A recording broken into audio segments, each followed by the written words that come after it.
உங்கள் தந்திவன் தொலைக்காட்சியில் சின்ன திரையின் சிங்க பெண்கள் மாலை 7 முதல் 8 மணி வரை காணத் தவறாதீர்கள். இப்போது நாம் ஒரு செய்தியை அலச இருக்கிறோம். என்ன செய்தி? சர்ச்சையாகி இருக்கக்கூடிய விஷயம், சர்ச்சை பேச்சால் பள்ளிகளுக்கு தடை.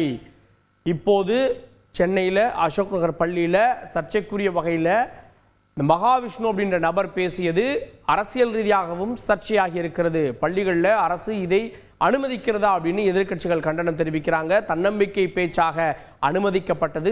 அந்த நபர் அதை ஆன்மீக பேச்சாக மாற்றுகிறார். இன்னும் சொல்லணும்னா ஆன்மீக பேச்சை கடந்து அவர் மூட நம்பிக்கைக்கு கொண்டு செல்கிறார். அங்கே அதை ஆசிரியர் தட்டி கேட்கின்ற போது ஆசிரியரை எதிர்த்து பேசுகிறார். இங்கே தான் பிரச்சனை விழுக்கிறது. இது எல்லாமே அங்கே இருக்கக்கூடிய கேமராவில் பதிவு செய்யப்படுகிறது. அந்த காணொளி வெளியானதற்கு பிறகுதான் அது சர்ச்சையாக மாறுகிறது. இதனைத் தொடர்ந்து பள்ளிகளில் தனியார் நிகழ்ச்சிகளுக்கு தடை விதிக்கப்பட்டிருக்கிறது. ஆனால் இது அங்கே இருக்கக்கூடிய பள்ளி நிர்வாகம் ஏற்பாடு செய்ததாக வரக்கூடிய முதல் தகவல். ஆனால் இனி இதுபோல் சர்ச்சைகள் ஏற்படக்கூடாதுன்றதுக்காக இதற்கென ஒரு வழிகாட்டுதல் குழுவை, அதாவது வழிகாட்டு நெறிமுறையை அமைத்து இந்தந்த நிகழ்ச்சிகளுக்கு தான் அனுமதி அப்படின்றத அரசு பள்ளிக்கல்வித்துறை வரையறுத்து கொண்டிருக்கிறது. அதற்கிடையில் அனைத்து நிகழ்ச்சிகளுக்கும் ஒரே பேச்சு, அனைத்து நிகழ்ச்சிகளும் போச்சு அப்படின்ற அடிப்படையில் நிகழ்ச்சிகளுக்கும் தடை விதிக்கப்பட்டிருக்கிறது. சரி, இதே போல முந்தைய சம்பவங்கள் என்ன நிகழ்ந்திருக்கிறது பள்ளி மற்றும் கல்லூரி வளாகங்களில்? எது சர்ச்சையாகி இருக்கிறது நீங்க கேட்கலாம். இந்த பேச்சு தன்னம்பிக்கை பேச்சு, அது மூடநம்பிக்கை பேச்சாகி அரசு அளவில் இது பெரிய பிரச்சனையாக மாறி இருக்கிறது.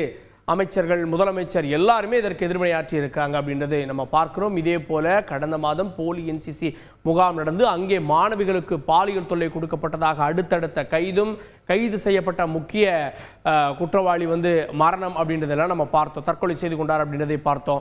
அப்போ போலி என்சிசி முகாம் பள்ளி அனுமதித்தது. ஆனால் அது ஒரிஜினலா இல்லை அந்த நபர் என்சிசி அமைப்போடு தொடர்பு இல்லாத நபர் அவராக நடத்தினார் அப்படின்ற விஷயங்கள்லாம் வெளியில் வரப்போ பெற்றோர்களுக்கு இன்னும் ஒரு அதிர்ச்சியாக இருந்தது. இதிலையும் அவர்கள் கவனமாக இருக்கணும் அப்படின்னு கல்வியாளர்கள் சொன்னாங்க. இதற்கு முன்பாக 2018 அப்படியே பின்னால் திருப்பி பார்த்தா கோவையில் ஒரு கல்லூரியில் பேரிடர் மேலாண்மை பயிற்சி தர அப்படின்னு மாணவிகளை மாடியிலிருந்து ஒரு நபர் பயிற்சி கொடுக்குறாரு. பயிற்சி கொடுக்கின்ற போது அந்த மாணவி அங்கே இருந்த அந்த ஒரு திண்டில் அவருடைய தலை அடிபட்டு உயிரிழக்கிறார். அதற்கு பிறகுதான் தெரிந்தது பயிற்சி கொடுத்த நபர் அவர் ஒரு மாற்றுத்திறனாளி. ஆனால் இதற்கென அவர் எந்த வகையிலும் பயிற்சி எடுக்கவில்லை. ஒரு போலியான சான்றை வைத்து அனைத்து கல்லூரிகளிலும் போய் தான் ஒரு பேரிடர் மேலாண்மை நிபுணர் அப்படின்னு சொல்லி அதை காட்டி அங்கே இந்த வகுப்புகளை நடத்தி பணம் பெற்று வந்திருக்கிறார் அப்படின்னு அவர் கைது செய்யப்பட்டார். ஸோ அப்போ பள்ளிகளும் கல்லூரியினுடைய நிர்வாகங்களும் இதில் கவனமாக இருக்கணும் அப்படின்றதும் ஒரு சர்ச்சையானது. அடுத்தது சமூக வலைத்தளங்களில் பிரபலமாக இருக்கக்கூடியவர்கள்லாம் கல்லூரிகளுக்கும் பள்ளிகளுக்கும் அழைக்கப்படுகிறார்கள். அவர்கள் வர்றப்போ ஏற்படக்கூடியது என்னன்னா, ஒரு பெரும் ரசிகர் பட்டாளம் வருகிறது. இவர் என்ன பண்ணிட்டாரு? ரீல்ஸுக்கு வாயசைக்கிறாரு, ரீல்ஸுக்கு டான்ஸ் ஆடுறாரு.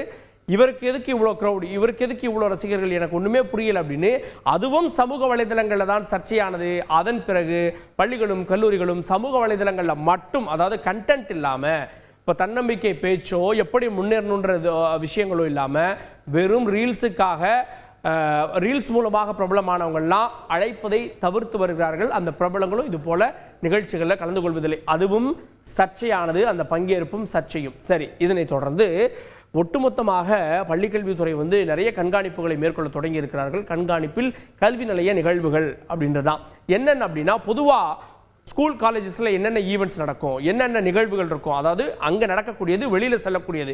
ஏன்னா வெளியில் செல்லும் போதும் எதுவும் பிரச்சனை சர்ச்சை ஏற்பட்டு விடக்கூடாது. இந்த என்சிசி போலி என்சிசி கேம்பில் ஏற்பட்ட மாதிரி.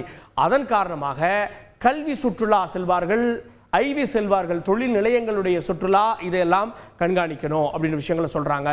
இதெல்லாம் பெற்றோர் ஆசிரியர் கழகத்தின் மூலமாக பல விஷயங்கள் வலியுறுத்தப்பட்டும் தொடர்ந்து வருகிறது. போட்டிகளுக்காக, அதாவது பேச்சு போட்டி, கட்டுரை போட்டி, விளையாட்டு போட்டி அப்படின்னு பல போட்டிகளுக்காக அழைத்து செல்லப்படுவார்கள். அங்கேயும் கவனிக்க வேண்டும் அப்படின்றாங்க. தேர்வுகளில் பங்கேற்பது, சிறப்பு தேர்வுகளில் பங்கேற்பதற்கு சில நேரங்களில் முக்கியமான எக்ஸாம்ஸு, அந்த தேர்வுகளுக்கு வேறு மையங்களில் அவர்களுக்கு இடம் ஒதுக்கப்பட்டிருக்கும். அதில் பங்கேற்பதற்கு மாணவர்கள் செல்கிறார்கள். அப்போதும் ஒரு கண்காணிப்போடு இருக்கணும் அப்படின்றாங்க. என்சிசி, என்எஸ்எஸ், ஸ்கவுட், ஜேஆர்சி முகாம்கள் நடக்கும். இந்த முகாம்கள் அங்கீகரிக்கப்பட்ட அமைப்போடு இணைந்து நடத்தப்படுகிறதா அப்படின்றதையும் கண்காணிக்க வேண்டும் அப்படின்றது பெற்றோர் ஆசிரியர் சங்கத்துடைய கோரிக்கையாக இருக்கிறது. இன்னொன்று, விழிப்புணர்வு நிகழ்ச்சிகள் நிறைய நடக்கும். அதாவது ஒரு பொருளை எப்படி வாங்கணும் அப்படின்றது நுகர்வோர் அமைப்பு ஸ்கூல்லையோ காலேஜிலோ நடத்துவாங்க. அதில் தொடங்கி இன்றைக்கு அரசு சார்பில் நடத்தப்படக்கூடிய உண்மை கண்டறியக்கூடிய, அதாவது ஒரு செய்தி வருதுன்னா எது உண்மை செய்தி போலி செய்தி எதுன்னு கண்டறியக்கூடிய நிகழ்வுகள் எல்லாம் அரசு சார்பிலும் கூட நடத்தப்படுகிறது. அது மாதிரியான விழிப்புணர்வு நிகழ்ச்சிகள், பாராட்டு நிகழ்ச்சிகள், தன்னம்பிக்கை நிகழ்ச்சிகள் இது எல்லாமே கண்காணிப்பில் வருகிறது. தன்னம்பிக்கை நிகழ்ச்சிக்கு அழைக்கப்பட்ட நபரால் இந்த பெரிய சர்ச்சை ஏற்பட்டு இந்த அனைத்து நிகழ்வுகளும் இப்போது கண்காணிப்புக்குள்ள வந்திருக்கிறது. இதில் இன்னொரு அச்சம் என்னன்னா, இதனால பெனிஃபிட் அடையக்கூடிய ஒரு விளையாட்டு போட்டியிலையோ பேச்சு போட்டியிலையோ இதெல்லாம் போயிட்டு இருக்கக்கூடிய மாணவர்கள் இல்லை இந்த விழிப்புணர்வோ இந்த பாராட்டோ ஏதோ ஒரு நபருக்கு ஒரு தன்னம்பிக்கை பேச்சு அவருடைய வாழ்க்கையை வேற வகையில் மாற்றக்கூடிய வகையிலான பேச்சுக்கள் தடைபட்டு அவருக்கு கிடைக்க வேண்டிய இந்த எக்ஸ்ட்ரா கரிக்குலம் கிடைக்காம போயிருமோ அப்படின்ற அச்சத்தையும் அவர்கள் வெளிப்படுத்துகிறார்கள்.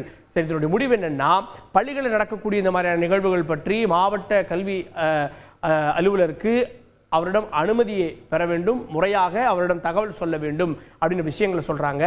இனி அனைத்து நிகழ்வுகளும் கண்காணிக்கப்படும், இது போன்ற சர்ச்சைகள் ஏற்படாமல் இருக்கு அப்படின்றதும் பள்ளிக்கல்வித்துறை வட்டாரத்திலிருந்து வரக்கூடிய தகவல்கள். அதே போல பெற்றோர்களும் இதில் கவனமாக இருக்க வேண்டும் அப்படின்னு விஷயங்களையும் வலியுறுத்துகிறார்கள்.